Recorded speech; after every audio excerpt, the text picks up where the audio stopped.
I'm Jo Linsdell and thank you for joining me for today's webinar. Over the next hour, I'll be sharing some tips and advice about self-publishing a children's picture book. I'll be covering loads of stuff, so make sure you've got a pen and some paper ready for some serious note-taking. Now, before we get started, I'm just going to give you a quick overview of what will be covered. I'll be taking a closer look at why you should consider self-publishing, the process of creating children's picture books, what your audience wants, and also marketing children's picture books.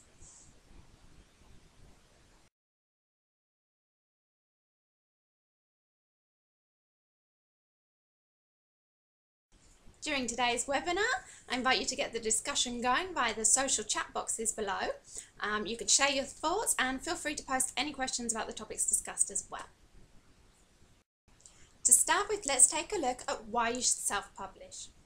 Whilst I'm not against other publishing routes and believe that everyone needs to pick the one that suits them best, yes, self-publishing isn't for everybody. There are, however, some excellent reasons for going the DIY route.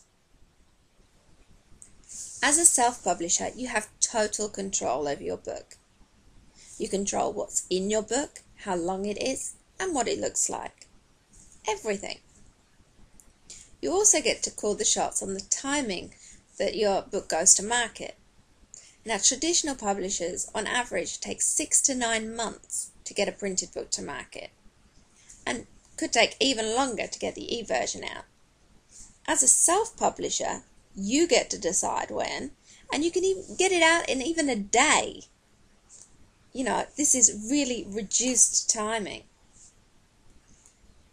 You also earn more money as a self-publisher. For example, Amazon pays a 35% to 70% royalty to ebook self-publishers. Now that's a huge amount more than what you get going for traditional publishers. You also have price control. Self-publishers can change the price of their book whenever they want to. For example, you could set a lower price to try to sell more copies. This is excellent, for example, for the launch of a new book. You can do a special deal for the first couple of months the book's out. Or maybe you could set a higher price to communicate the high quality of your product. It's completely up to you. You can swap around a little bit to see what price works best, what price gets you the most sales. Now, as a self-publisher, you also have control over foreign rights. Self-publishers determine who buys foreign rights and for how much. You can make more money because you're not sharing your foreign rights revenues with a traditional publisher. You also get real-time sales reports. Now, with traditional publishers, you might have to wait months before you actually get the reports on the sales that have been made.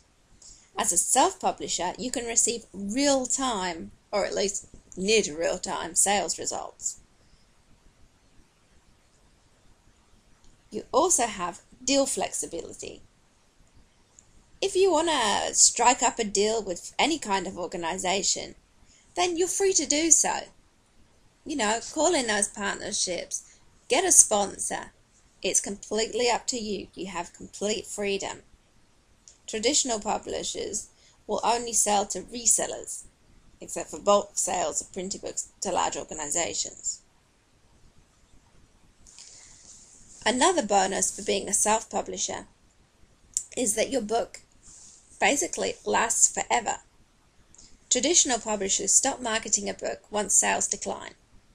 As a self-publisher, you can keep your book in print forever. Okay, so now we've covered why self-publishing is a great option, let's move on to the specifics of creating a children's picture book.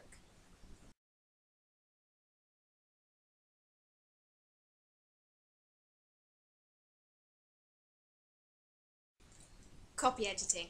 Now, copy editing is really, really important, so don't skip it. Now, although it can be tempting to think, it's a children's picture book, how complicated can it be? I don't need copy editing. I'll give you an example of why it's important. Now, with my latest book, Fairy May, it's a rhyming children's picture story book. It's about a young fairy who dreams of one day becoming a tooth fairy. but basically she struggles a bit at school and always seems to get things wrong. But with hard work and determination, she prepares for a test and in the end becomes a tooth fairy. Now that's a basic summary of what the book's about. Now in the first draft of the book, it still held true to that kind of storyline, but the emphasis was wrong, which is something I only discovered after sending it off to my copy editor. Now she came back with some comments about how the emphasis could be changed from being less about passing the exam, for example, and more about the actual achievement factor. Now this brought me to rewrite the whole second half of the book so that it would change the emphasis and give a stronger, more positive message for my audience. Now, this is an excellent example of why this is so important. In fact, the reviews that are coming back have been so positive because, you know, the message is so strong, which it wouldn't have been with the first draft. So do not skip copy editing.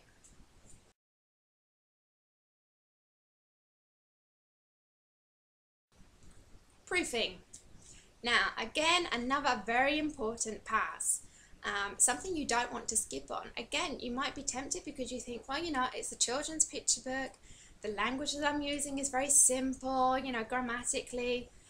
It's not very involved and things like that. But you'd be surprised at how many mistakes actually get through. So send it off for proofreading. And I'm not saying send it to your best friend or get your husband to check it. Get someone who is good at proofreading to look over your book and get them to send you back the honest opinion. Actually, where possible, try to get multiple people to proofread your work for you, because you'd be surprised at how many of those small little errors get through. Because for you, as the person who wrote the book, obviously you have in your head how the story should be. And you wouldn't necessarily notice the mistakes that you've made in the text. Someone else, however, is more likely to pick up on them. If you have several other people checking it, then you're more guaranteed to get a top quality product at the end.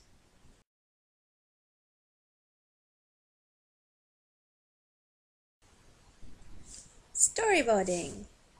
Now, here in the picture, you'll see an example of a storyboard. Now, storyboarding is basically a visual representation using illustration to map out the flow of your book. Now, standard children's picture books are 32 pages, and so your storyboard will span out all 32 pages, as you can see from the picture on screen at the moment. Now, your storyboard is your blueprint. It's a very useful tool when drafting your book. It helps make sure that the book flows nicely and includes all the right segments in all the right places. And trust me, it's much easier to change something in a storyboard than it is on the individual pages of your book.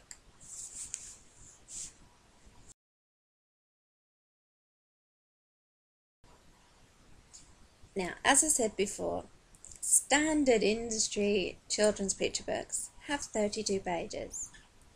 Now, your book will not have 32 pages of story though, because you need to make space for your front matter. Now, your front matter includes things like your end pages, your copyright page, acknowledgements, title page, dedications, half title page, basically all those little extras that make up part of the book. Now, what you get for your actual story space is the pages that you have left after this information.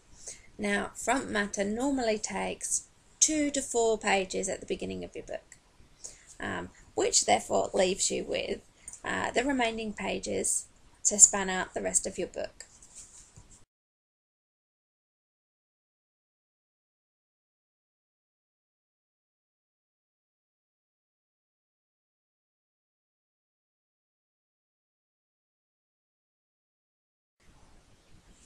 Okay, moving on.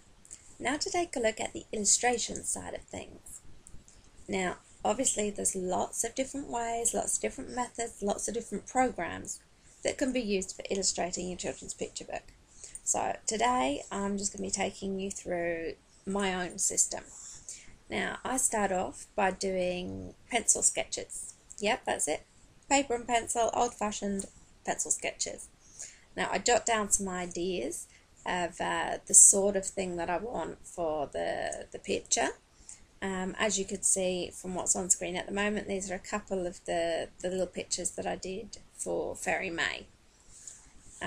So basically, yeah, just paper and pencil, get the ideas down to get a rough idea of the sort of thing that you want.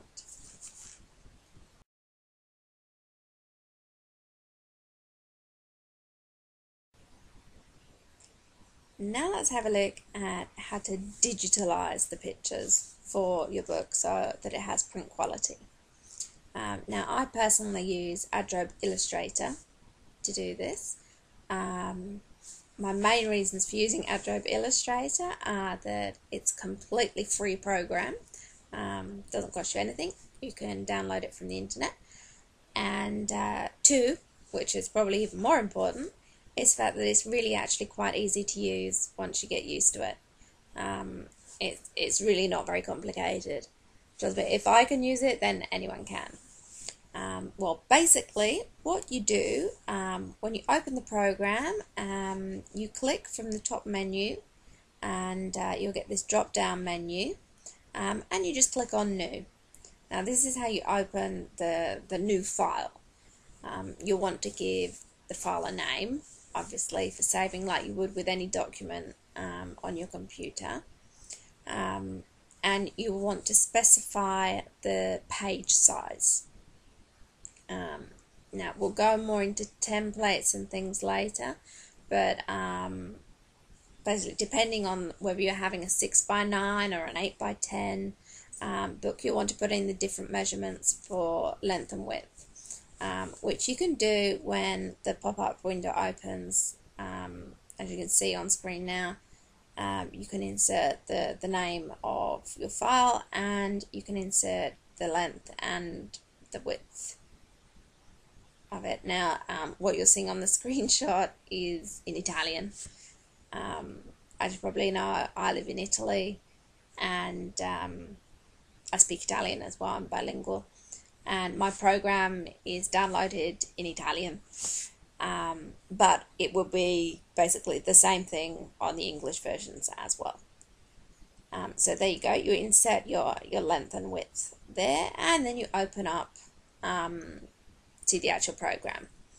Now on screen now you can see just a screenshot that I took earlier. On the sidebar, you have a long sidebar down the left hand side of your screen. Now from there, if you click on the little pencil icon, that's basically what you can use to draw. Now if you also open your sketches that you did earlier, so you've done your sketches, you scan them into your computer, you can then open those scans as an image onto this file and copy and paste it into this file, and you can then use it as a guideline for sketching, going over your sketches. So with the little pencil, you then click and you can draw your picture over the sketch that you did earlier. Now, to add colours and things, you just go to the other side of the screen, and you can see there I've added a little arrow for you to the little colour menu that you can come up, and you can pick your different shades and things there. You can build in the block colour, and you can also pick the colour for outlines if you want to have an outline on it, or maybe just the block colour depending on the sort of look that you're going for. But as you can see, it's really not very complicated to use. So you have to play a little around with it for a little bit, and you'll get used to how it works, trust me. Now, I'd just like to point out that when you're formatting your page or image on there, you want to take into consideration whether the image you're doing is for print or for electronic version. Now, if you go to File and then scroll right down to the bottom, towards the bottom there's an option of your color method for the document. Now, you have two options here: CMYK, which is the best option if you're doing for print, and RGB, which works best for electronic formats. So consider whether your picture is going to be used for a print edition or whether you're going to use it for Kindle or another type of ebook.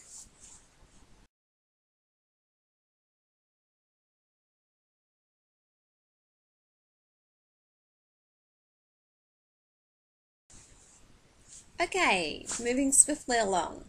Let's take a closer look at the formatting aspect of a children's picture book. Now, on screen, you can see a nice template. Now, this particular template is courtesy of the lovely people at CreateSpace. Now, I know that other platforms like this also offer free templates for you to use. For example, lulu.com, I know they have free templates you can download. These really are a godsend because these templates like this mean that you can check that the sizing you've inserted and things that you measure up correctly. Now, you can get hold of one of these templates by going to the CreateSpace website. Page is just up on screen now.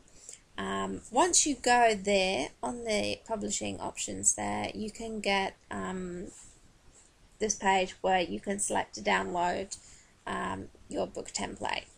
Now, on the side of your screen here, you can see where you can select from these little drop-down menus the sort of book that you'll be producing and insert the number of pages that you require for your book. So here you go for a children's picture book, so obviously you probably want full colour, and then you pick the size of the book that you're going after. So in this case I've gone for the well, you'd normally go for either like 6x9 or 8x10, but we'll take a close look at best sizes later. But anyway, you insert there the size of the book that you want, and then of course the number of pages. So in this case we'll put in 32, as that's the industry standard.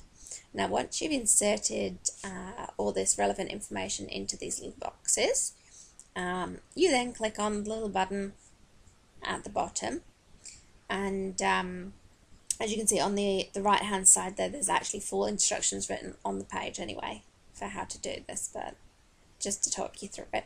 So you've inserted your details and then you click on the button. Now what you then get is a nice little zipped file containing your templates. Now these have basically two template types inside the file. You have the image version and you have the PDF version.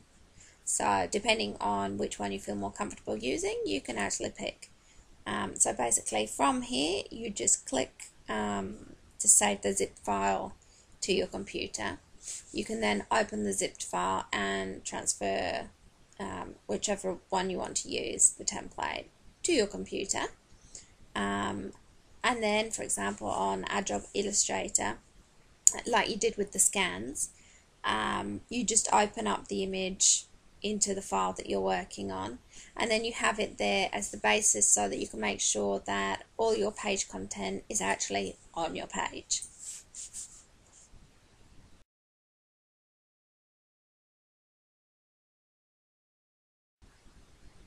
Now, when it comes to selecting the print size for your book, it's probably best to stick with industry standard sizing. Now, just because it makes the distribution and printing and things a lot easier. It also makes it easier for your book to be carried by certain bookstores and things like that as well. So here's a few of the best print sizes for children's picture books. Now, obviously you can pick other sizes as well, but these are just to give you a rough idea of the ones that are most popular. 6x9, 8x10, 8.5 by 8.5, or 8.5 by 11.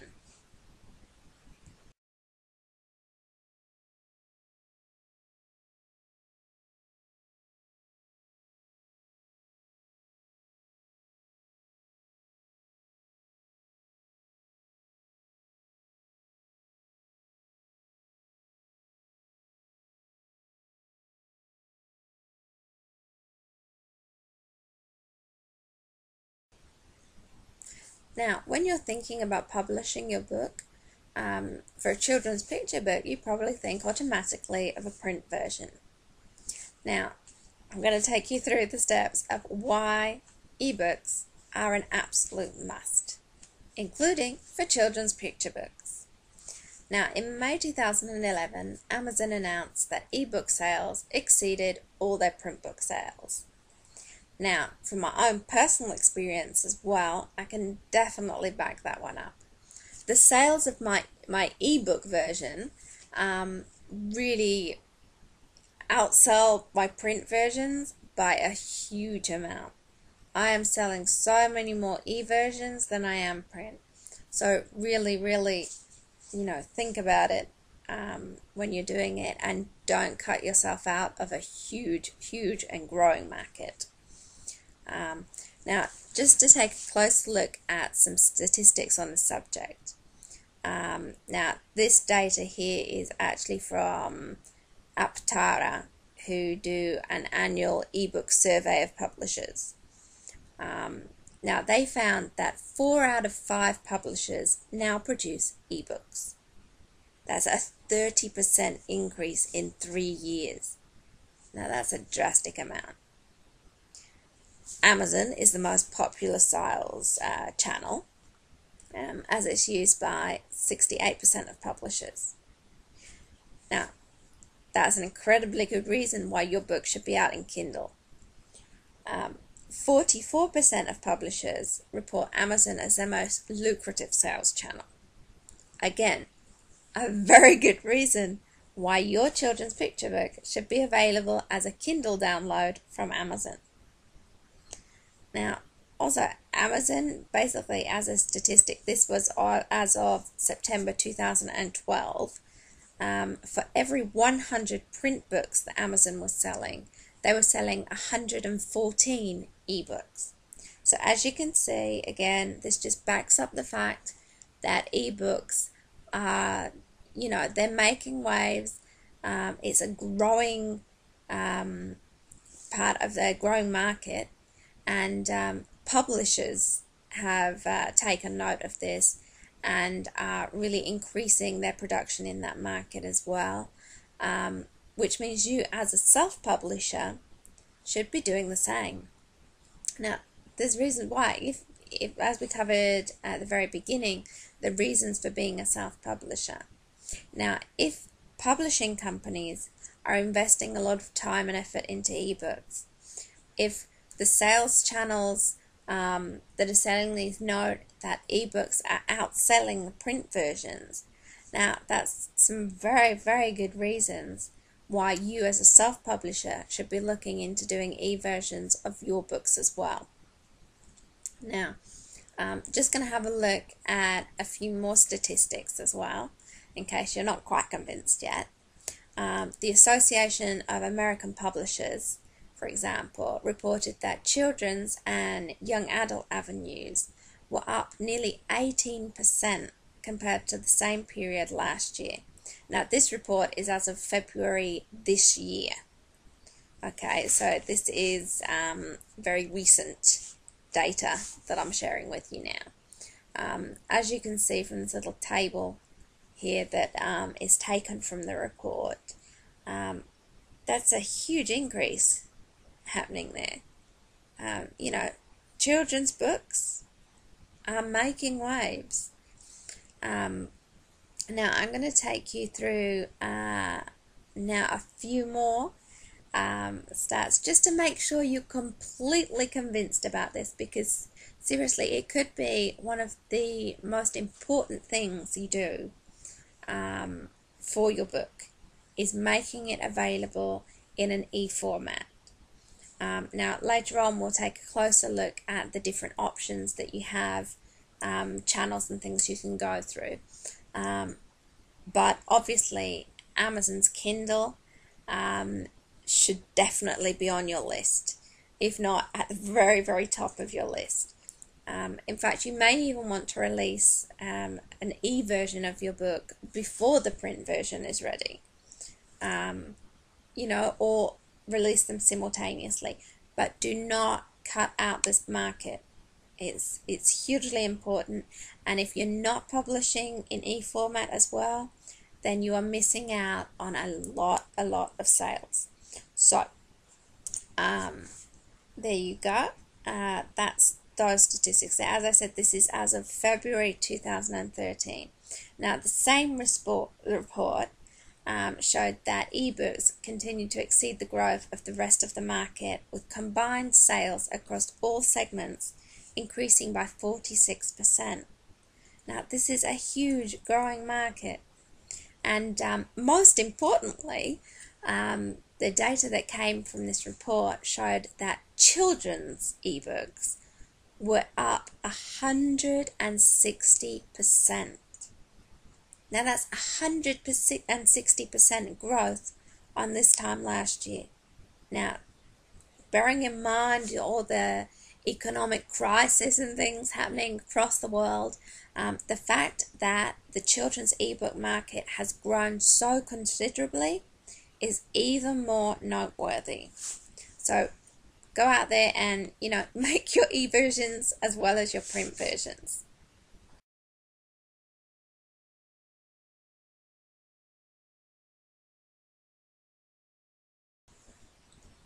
Now, before we move on, here's just a few more statistics just to really bring home the message. Now, these ones were taken from the Aptara survey of publishing professionals in 2011, but they're still very, very relevant. 85% of publishers plan to produce ebooks and print. Now, this was back in 2011, and this is most certainly increased since then as well. But that's a huge amount of publishers who are planning on producing in both e-format and print. Now, 37% of publishers were already producing 76% to 100% of their titles as ebooks. Now, this is really significant because it just shows the industry trend that is growing to have ebook format as well as print. So really, don't underestimate it. Now, while we're on the subject, just take a look at the market share for e-readers. Now, there's lots and lots of different e-readers out there, but by far the most popular is Kindle.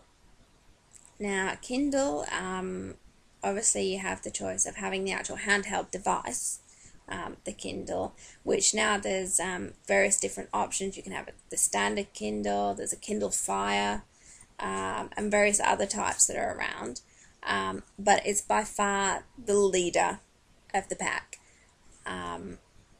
You can also obviously have the Kindle app as well, which you can download so that you can read Kindle books on your computer, on your iPhone, or on your iPad and other electrical devices. The next one on the list is Nook, which is obviously the Barnes & Noble equivalent. And then obviously there are lots and lots of other types as well. But this clearly shows that if you want to be making lots and lots of sales of your book, which obviously you do not want to miss out on Kindle, because that's where a huge market share is. So you want to make sure that your book is available in Kindle. Now, you can do this by signing up for the KDP program, which is completely free to do. You publish your book through them. As part of the program, you have to give exclusivity to Amazon for a period of 90 days. Now, you might think, oh yeah, but then I'm cutting out all my Nook readers and everything else. But it's really, really worth it. The benefits of it really outnumber the rest of it. And once the 90 days is up, you can then sign out of the program, and then you can use other publishers. For example, you can go through Smashwords, where you can publish in every format under the sun, I think. But go with the KDP for your 90 days at the beginning. Highly recommend it because For example, through the program, you can offer your book for free download on 5 days during the 90-day period. Now, during that time, you get a lot of downloads for your book. It will then get noticed by Amazon as being a popular read, and that kickstarts Amazon's system where they, through their algorithm, they see that your book is popular, and therefore they push it to the public more, and therefore they're giving you loads and loads of free promotion, which is obviously equal to lots of more book sales.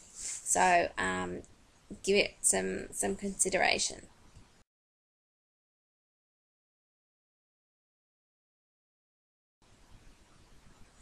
Now, when it comes to your publishing options, you actually have a lot of choice. Now, I'm just going to take you through my favourites here, which are also actually the most used, I think. Amazon, I'm clearly a fan. Their Create Space for the printed versions is excellent, and also their KDP program for the electronic versions. KDP, for example, you get your 5 free days during the 90-day period where you can make your book available for free. If your book becomes a bestseller during that time, or, for example, receives lots of positive reviews, or you generally get lots of downloads happening, that shows Amazon that your book is popular, and therefore it kickstarts their system, and they will start promoting your book for you for free to readers, which is very, very important and can really increase your sales. Another site that I'd like to point out to you is lulu.com. Now, Lulu I've used in the past for non-fiction books, but the quality is excellent on their print books, and they also have the option of doing e-formats as well, and it's completely free to use. Never pay to be published, ever. Smashwords, mentioned earlier, is excellent. One of the benefits is that they can make your book available in basically any format going. They too have nice little extras. For example, you can have a discount code set up where for a set period of time, which you decide obviously, you can give a percentage off of your book. So for example, you could set up a promotional day where people can get 20% off or 50% off your set price for the book, which can be a nice little marketing angle there. And then obviously as a self-publisher, you can also go direct. You can work directly with the printers. You can sell electronic versions, PDF versions directly through your own website, which is very good. But remember, you can do that even if you go through Amazon or Lulu or Smashwords. You can still sell directly from your own website if you'd like to. And you also have the added bonus then of being able to pull in on the weight of Amazon or the other platforms to help you promote the book. Obviously, you result better in search engine results, and the mechanisms and things that they have set up within their algorithms for collecting reviews and things really, really do make it worth looking into. So I personally highly recommend going through one of those channels as opposed to going it completely alone and working just directly yourself. But obviously everyone makes their own decisions.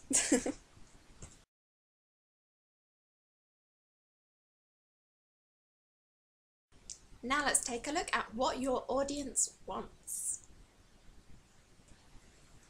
When you write a book, regardless of the genre that it's in, you need to think about what your audience wants. Now, when it comes to children's books, it's a really good idea to know your market. Not all children's books are the same. In fact, if you do a little bit of research into the good and the bad, you'll be able to clearly see what works and why.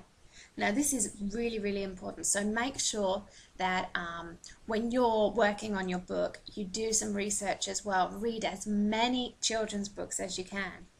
And you also want to knock it down so that it's specific to the sort of book that you're writing. Children's picture books will be different from children's picture storybooks. And obviously children's books where there's more writing, less pictures, for the slightly older ones, again, that's a completely separate issue. So you want to make sure that you're researching for the exact type of book that you are planning on writing. So before you get started with writing, you probably want to consider the sorts of formats and physical characteristics of the book even, which is your page count, your trim size, whether it's in color or black and white. Does it have lots of pictures or lots of words? Is it a hardcover, a soft cover? Is it going to become an ebook or an app? Or maybe all of these things. You need to take these into consideration. Now, there's also, it might happen that there's lots of different genres that your book could fall into. So figuring out your format and your genre will help you determine exactly how to write and present your book. Now, you also need to ask, who is my audience? Now, believe it or not, children isn't the correct answer. Children is a bit too vague. You need to break it down into a particular age bracket. Now, will your book be for the infants? The under 2s, under 3s? Will it be for the 3 to 8 year olds? Will it be for older than that? Or will you even be venturing into like the young adults? Because technically it's still under the children's book bracket.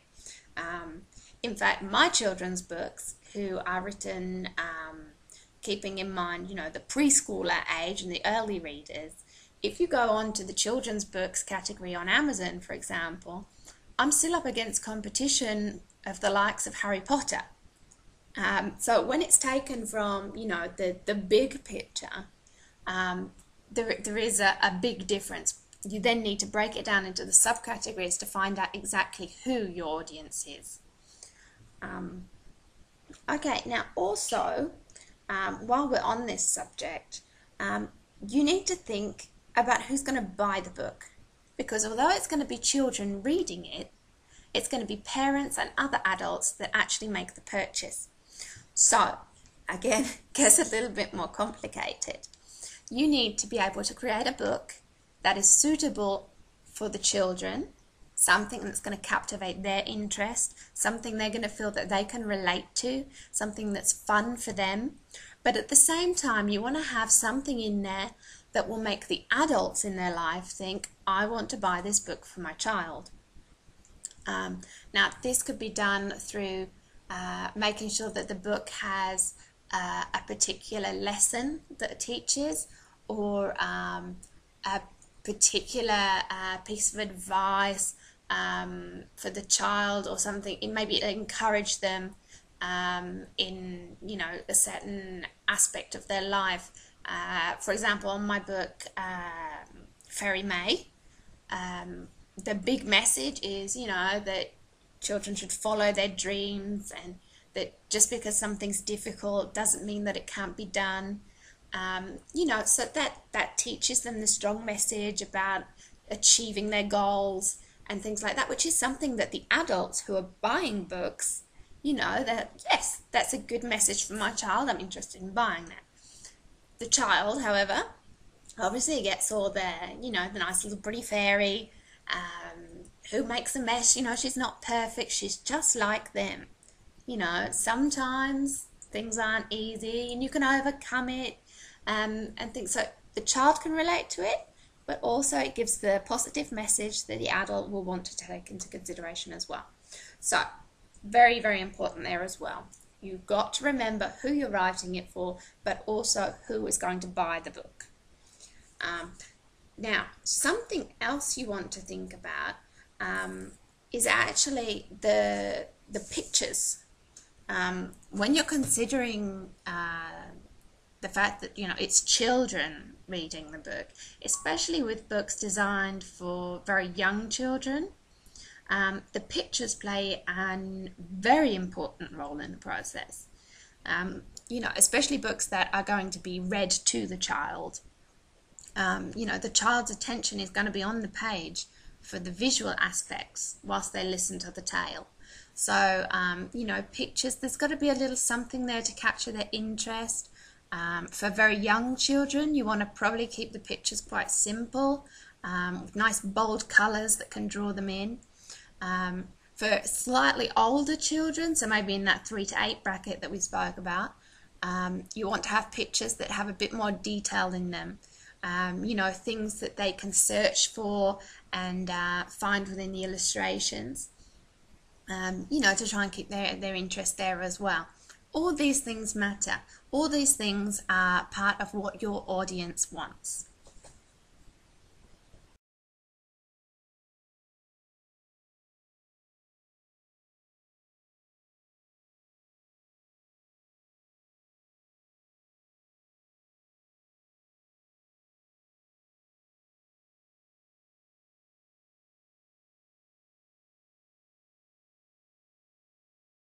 Now to cover marketing your children's picture book. Yep, that's right. Nobody ever made money writing a book, only by selling it. So you need to get your book in front of your target audience. As a self-publisher, that's your job too. Now, marketing is easier when you've already established your author brand and built your platform. This is something you should start working on before you publish your book. Now, here's a few ideas of ways that you can build your author brand and your platform. Having an author platform is incredibly important when it comes to commercial success and reaching a wide number of readers. So your platform really does matter. If you want your book to be competitive in the marketplace, you must consider how you can reach out and generate excitement among readers. Having a platform will help you do just that. Now, essentially, your author platform is the means through which you're able to spread your message. It's based on your connections and your influence. Therefore, building your platform involves fostering relationships, establishing your expertise, and building an effective means of communicating with your target audience. Now, there are lots and lots of ways that you can go about this, and the path that you take will depend on your own set of skills, the message that you want to share, and the specific audience that you want to reach. These are just a few ideas to get you started on how you can build your author platform. Now, top of the list is your website. Now, I'd also include your blog in that category. Basically, it's where you can carve out a space online that's all yours. And your author website or blog is a great place where you can post articles to establish your expertise in your field.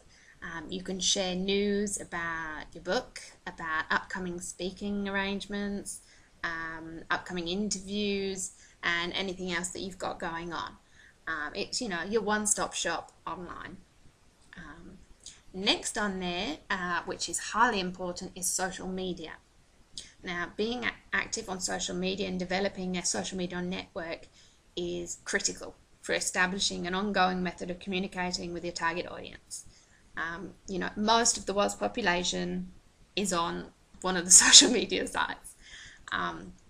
So whether you choose to use Facebook, Twitter, Google+, or any other one for that matter, there's lots and lots of choice out there. You need to make sure that you're taking full advantage of it anyway, and using it to build online relationships. Now, next up, I'd actually group all those other points under the one category of networking at industry events. Now, you could try doing a book signing or a book reading, public speaking, school visits. Now, school visits, you wouldn't even necessarily have to go to the actual school to do a school visit. In fact, now I know there's lots of authors out there that are doing virtual school visits via Skype. So Skype is, for those of you who don't know, the video conferencing tool, completely free for computer-to-computer phone calls. So having a virtual school visit can actually be a great way that you can connect with the schools and ultimately your target audience without even leaving your own house. So definitely worth looking into. The other thing on that is presentations and webinars. Again, excellent for building your expertise in your field, establishing your online reputation, and ultimately building your author brand. Basically you want to get it so that when people think about an expert in a particular topic, they think of you. So I'll give you an example off the top of my head. If you're an author of a book about bullying, then you'd want to be known as being an expert on the topic of bullying. So you can then direct people to your book, obviously. And so you would want to do presentations and webinars where you talk about bullying and how to overcome it. When it comes to your book, you would want to list the benefits to both the child and the adult, because bearing in mind your target audience, and those kind of things when you're sharing your message. So anyway, this is building your author platform.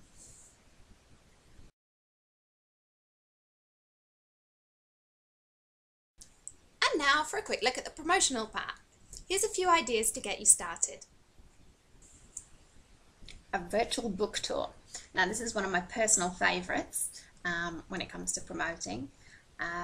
It's basically where you organise to be hosted on blogs and for social media chats, radio interviews, etc. over a set period of time. A virtual book tour can include anything from interviews to guest posts, book spotlights, reviews, Facebook wall chats, live Twitter interviews, Google Hangouts, basically pretty much anything you can imagine. But it's a really, really good way of creating a buzz about your book and getting your name out there. Next up, do a giveaway.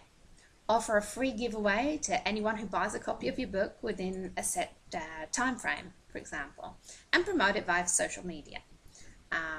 Or maybe you could organise a giveaway through a site like Goodreads, for example. It can be a great way to reach out to book lovers and drum up the interest about your book there as well. Or maybe you'd want to create a contest. Now this can also be done via Goodreads or social media sites like Facebook, for example, where you can offer a chance to win a valuable prize for people that have bought your book.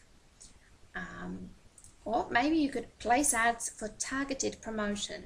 Now, emphasis on the targeted part there.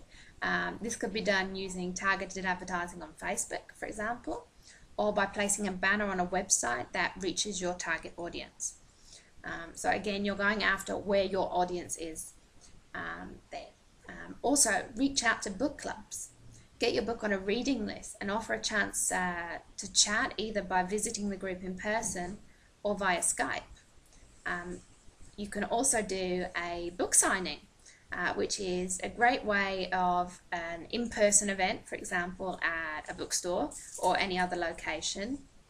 And or maybe you could even do an online version, for example, via Autograph. But anyway, it's really, really worth looking into. These are just a few promotional ideas to get you started. Obviously, the more you brainstorm, the more ideas you'll come up with.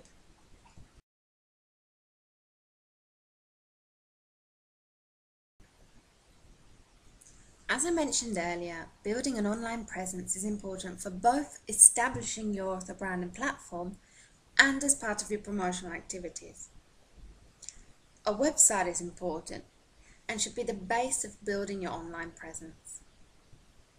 A blog is a powerful tool with multiple benefits, and as it's updated on a regular basis, results well in search engine results as well. Podcasts and internet radio are a great way for reaching a large audience and can be more powerful for connecting with people than written content. And being able to hear a person speak makes you feel like you know them better, and you have a voice, and therefore you become a real person as opposed to just a writer.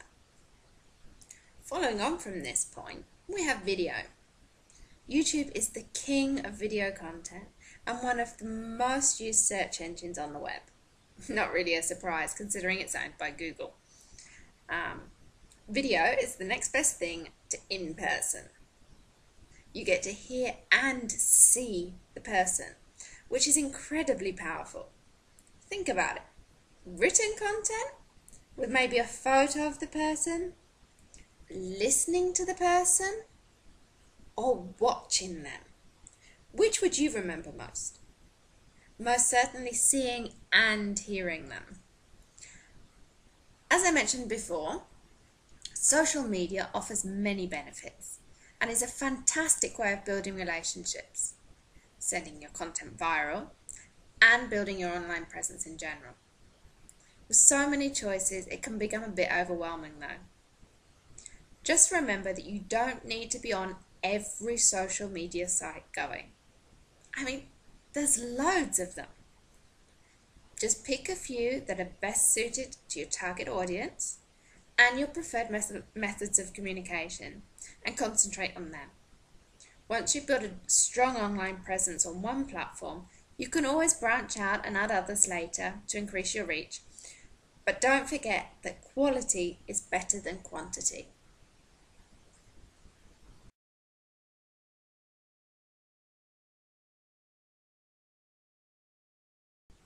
Unfortunately, that's all we have time for today, but thank you for joining me for today's webinar, and I hope this helps you on your journey to self-publishing your own children's picture book. If you've enjoyed today's webinar, I'd really appreciate you sharing about it on your social networks and invite you to connect with me too. Here's where you can find me online.